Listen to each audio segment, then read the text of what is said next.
The sky over Ikoyi was heavy with the thick humidity of Lagos evening heat.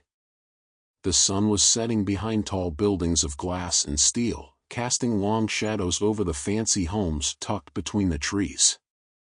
Suddenly, a loud, sharp scream broke the stillness, followed by frantic crying, and then the hurried sound of a phone being dialed. 911, what is your emergency? My husband, he's dead. Please, come quick. I think he's been murdered. Nneka's voice trembled. Detective Amara Okoye stepped out of the black SUV and onto the shiny marble driveway of the Ease family home, her boots clicking loudly on the smooth stone. The scene in front of her was strangely quiet, even though chaos had just happened. She could hear sirens in the distance and the soft chatter of police officers. Inside the Ease home, the tension was thick. Amara's eyes moved across the fancy living room, leather furniture, golden details, and expensive wall art. Everything reflected wealth and status, but the serious mood in the room hinted at something much darker. Nneka Ease sat in a soft armchair, her hands tightly holding each other in her lap. Her eyes were wide and red, still showing the shock she felt. Emeka Okoro, the victim's business partner, stood by the window, his broad shoulders stiff and his eyes flickering nervously. He didn't look like he was grieving, and his face was full of anxious concern. Amara moved toward Nneka. Nneka, Amara said gently. I need you to tell me what happened. Can you do that? Nneka's lips parted, but no words came out at first. She swallowed, collecting herself, before finally speaking. I was in my room. I was asleep. I didn't hear anything until the gunshot. I rushed to the study, and there he was. Chinedu, my husband. He was lying there, her voice cracked, but she continued. He was cold. Lifeless. I don't know who did this, but I swear to you, I didn't hear anyone enter. It was only me. Emeka stepped forward, trying to comfort her, placing a hand on her shoulder. She's telling the truth, detective. I was in a meeting, but when Nneka called me, I rushed over immediately. I didn't see anyone else. It was just the two of them. He never had any enemies. The detectives started to examine the study where Chinedu's body was discovered. There was a clear sign of violence, a single gunshot wound to the chest. A desk had been upturned, papers scattered across the floor, and a shattered vase lay in pieces near the body. The room still had a faint smell of expensive cologne, which felt odd. Detective Amara walked over to the desk and bent down, her eyes going over the scattered papers. She stopped when she noticed a drawer left slightly open. She pulled the drawer open and found a hidden compartment. Inside, neatly folded letters were addressed to Chinedu from someone named Lola. The handwriting was fancy, but the letters weren't about business, they were love letters. Passionate ones. Amara's jaw tightened as she glanced at Nneka. Was it possible that Chinedu had been having an affair? And if so, was this the motive for his murder? In the living room, Auntie Ada had arrived. Ada was Nneka's aunt, her mother's older sister, and a strong presence in their Yoruba family. She was loud, proud, and sometimes a bit too outspoken, but she had a sharp understanding of family matters.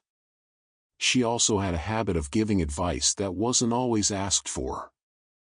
Ah, this one. Chinedu, this Chinedu, Auntie Ada shouted as she set a tray of tea on the table. Always acting like he was a saint. But tell me, detective, do you really think he was faithful to my niece? With that kind of money and power? Amara raised an eyebrow. What do you mean, Auntie? Auntie Ada leaned in close, lowering her voice. Chinedu was no saint. I've known him for years. Too many rumors. And if you ask me, it's not just his business partner who might be the problem. She gave Emeka a knowing look before going on. Women like Nneka, they're too perfect, detective. Too perfect. And when someone's too perfect, it usually means they're hiding something. Amara felt a tight knot form in her chest. She hadn't expected to hear this. The mix of Nneka's grief and the tension in the room was already uncomfortable. But Ada's words echoed in her mind, like a warning. With the first clue in hand, Amara knew one thing for sure. This wasn't just a simple murder. It was a tangled mess of lies, with every thread pointing in unexpected directions. Chinedu wasn't a saint, like Auntie Ada said. But neither was Nneka. Neither was Emeka. Each had their secrets, but the web between them was still tangled. Amara arrived at a nondescript building in the heart of Lagos. The receptionist office of Chinedu's company was a humble place compared to the E's home, but it was here that she'd uncovered her first lead. Before we dive in, don't forget to subscribe to our channel and hit the notification bell so you never miss an update. Your support means everything to us. Inside, a young woman with wide, nervous eyes sat behind the reception desk, her hands trembling as she glanced up from a pile of paperwork. Her name was Funk, and she had been Chinedu's secret lover, at least, that's what the love letters had suggested. As Amara closed the door behind her, she took in the young woman's nervous energy. She was in her mid-20s, with braided hair that framed her face. "I know why you're here, Detective," Funk said in a soft voice.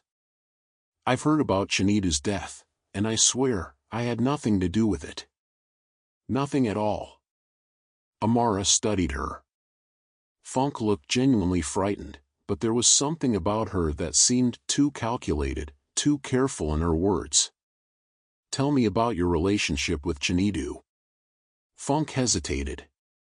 "It was complicated," she began, her voice faltering. "We were involved for about a year. But it ended months ago. I never wanted anything more than that. I swear. Chinedu and we didn't talk much after it ended. I haven't seen him in weeks." Amara leaned in slightly, studying her face. "You don't have to be afraid of me," Amara said gently. "But I need to know, were you in contact with him in the days leading up to his death?" Funk's breath caught in her throat. "No," she whispered. No. Detective, I swear it. I don't know who would do something like this. Chinedu was, well, he wasn't a good man. But he was my boss." Amara didn't believe it entirely, but there was no solid proof to suggest Funk was involved. Yet, something about her reaction triggered a warning in Amara's mind.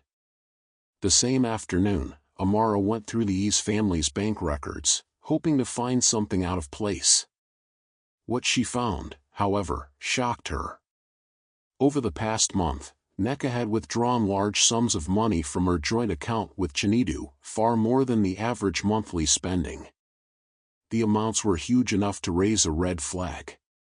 When Amara confronted Nneka later that evening, she was ready to make her accusations.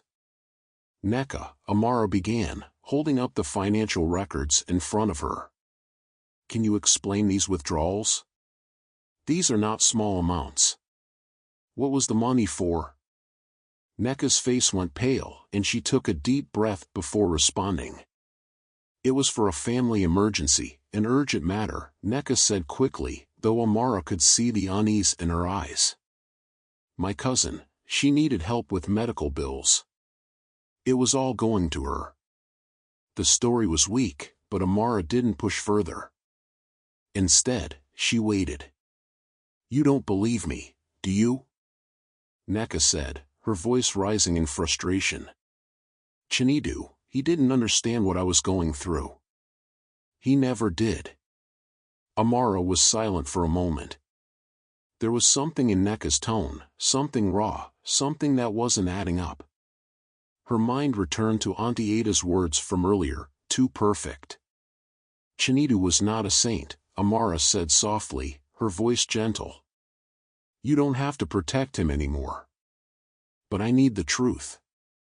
Who was he to you, really? Was he the man you married? Or was he just a monster?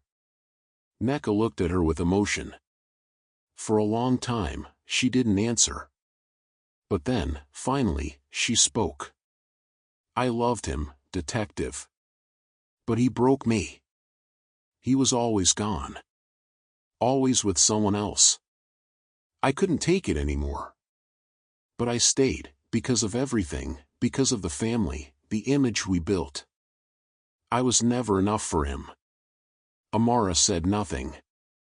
The truth was starting to form, but it was still unclear who was the true victim in this tragic triangle. Amara's next lead took her into Emeka's world, the man who had been Chinedu's partner and best friend. She looked into his finances and his history, and what she discovered sent a cold shiver down her spine. Despite Emeka's lavish lifestyle, the expensive suits, the flashy cars, the high-end restaurants, his bank accounts told a different story. Emeka had been struggling financially for months, with growing debts and loans that were never fully paid off. His lavish lifestyle appeared to be funded by someone else. Amara tracked his movements and uncovered another shocking detail. Emeka and Nneka had been meeting at a hotel in Victoria Island, away from the public eye. They had been having an affair, though neither had ever admitted it openly. Their secret meetings, hidden from their spouses, had only deepened the web of lies surrounding them. Amara decided it was time to confront Emeka. She found him in his office. Emeka, Amara began, walking into his office, we need to talk about your relationship with Nneka. We know about the affair. His eyes widened for a moment, but he quickly regained his composure. Nneka. What you think you know isn't the whole story, detective. Yes, I loved her. But I never hurt anyone. And I would never kill Chinedu. Amara wasn't convinced. Then why was your evidence so weak? You weren't where you said you were the night of the murder. We have CCTV footage of you entering the E's residence an hour before Nneka called the police. Emeka's face paled, his confidence faltering. I didn't mean to. You lied, Emeka, Amara interrupted. I know you love Nneka. You were trying to protect her. But Chinedu wasn't the only one abusing her. Was it your way of saving her from him? Or did you think you could take everything for yourself? For the first time, Emeka's mask cracked, revealing something darker beneath. I did what I had to do to protect her, he whispered, his voice filled with regret. Chinedu was never going to let her go. He would have ruined her. Amara stood silently in the small office, her mind racing as the pieces of the puzzle finally started to come together. Emeka's desperation to protect Nneka, and the violent lengths he might go to, made sense now. But what didn't make sense was his entry into the E's home. The CCTV footage was the final nail in the coffin. Emeka had lied about his whereabouts. He had been there, in the house, just before Chinedu's death. The plan was shattered. The betrayal had started with love, but it had led to murder. Amara wasn't done yet. But she could feel the answers growing closer, the truth just within reach. The next investigation round involved both Nneka and Emeka. Amara sat across from Nneka and Emeka, both of them nervously shifting in their chairs. The silence was thick, but Amara was calm, a seasoned professional who knew that the truth always had a way of revealing itself, if you were patient enough. She leaned forward. Nneka, Amara began. I know about the affair. I know about the money, and I know about the hotel meetings between you and Emeka. There's no point in denying it anymore. Nneka's eyes widened, and for the first time, the fake composure crumbled. She opened her mouth as if to speak, but no words came out. Amara continued. Chinedu wasn't the only one who betrayed you. You and Emeka had a plan. A plan to take control of Chinedu's company, to be together. But it went wrong, didn't it? Nneka's breathing grew heavier, and her hands trembled in her lap. She glanced at Emeka, then back at Amara, as if searching for an escape. Amara pressed on. I know you wanted out of your marriage, but you couldn't do it alone. You had help. So, Nneka, tell me the truth. What happened that night? Did you kill your husband? Nneka's eyes filled with tears. She glanced at Emeka, her face stricken with guilt. She finally broke, her voice shaking. We didn't mean for it to happen like this. I just wanted him gone. He was never going to leave me. He was never going to stop hurting me. She wiped her eyes with the back of her hand. Emeka and we planned it together. We knew that if Chinedu was out of the picture, we could have everything. The company, the life we wanted. Amara's gaze never changed. So you admit it? You and Emeka planned Chinedu's death. Nneka nodded. But Emeka was the one who killed him. I swear, detective, I never wanted him to die like that. It was supposed to be clean, and quick. But when I found him, I panicked. I wasn't the one who pulled the trigger. Amara's focus shifted to Emeka, who had been sitting quietly. He had been listening, but now his silence was broken by the faint tremble in his voice. Nneka is lying. She's trying to pin this all on me. She made me do it. She told me everything would be fine, that it was the only way. I didn't want to kill him. I couldn't let her be stuck with him forever. She needed to be free. He leaned forward, his hands clenched on the table. I did it for her. I did it for us. Amara leaned back in her chair, crossing her arms. You think this is about her? This is about you, Emeka. You were struggling financially, desperate to take over Chinedu's business, to escape your debts. You were the one who pulled the trigger. Emeka's eyes widened nervously as Amara reached into her briefcase.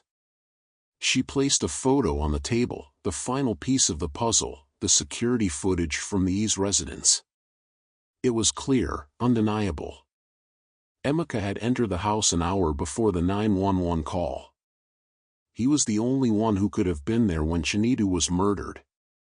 You tried to blame Nneka, but you're caught, Emeka, Amara said, her voice firm. I have all the evidence I need to prove you killed him. You might have thought you could outsmart me, but you didn't. The room fell silent. Emeka's face twisted in fury, then in defeat. Just as Amara thought she was closing in on the case, the door to the interrogation room opened with a sudden force. Auntie Ada strode in. Her eyes locked onto Nneka and Emeka, a determined look in her gaze. Auntie Ada, what are you doing here? Nneka asked, her voice trembling. Auntie Ada didn't answer directly. She walked over to the table and placed a thick envelope in front of Amara. There's something you don't know, she said firmly. Something you missed.